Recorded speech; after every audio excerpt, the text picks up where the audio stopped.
Hi, my name is Doris Moreira Douek.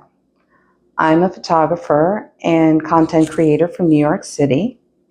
I've been a photographer for most of my life, but it wasn't until 2008 when I became a professional photographer. Over my lifetime, I have worked with different types of mediums and used different techniques. I was a nature photographer, travel photographer. I was a dance photographer. Before the pandemic, I was a sports photographer. For me, the pandemic, it just made me shut down for a while. It got to the point that I realized that I wasn't sure if I was going to continue being a photographer. So I decided to box up my camera and essentially quit.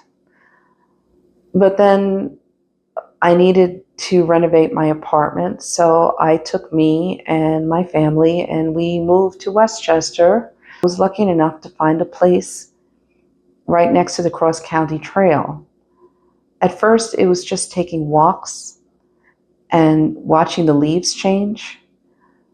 But then I started taking pictures with my camera.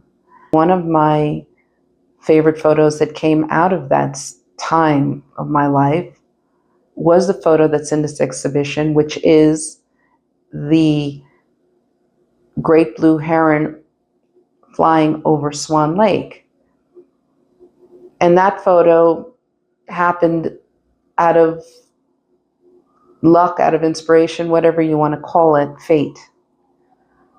Because that day I was looking for turtles.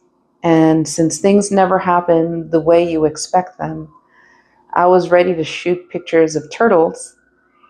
And instead, I got this amazing shot of this great blue heron flying over the lake.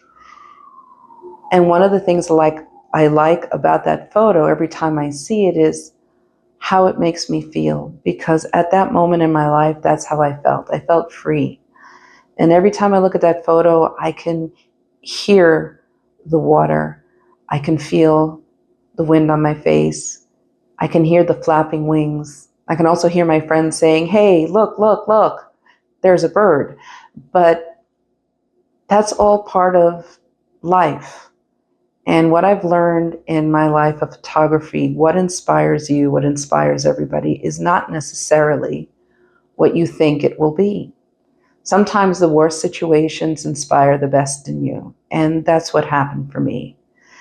And I do appreciate what Chris Ross has done, because I felt that free and bright when I took the photo. And the fact that he represented that in his painting shows me that I did reach someone and I was able to project what I was feeling at the time.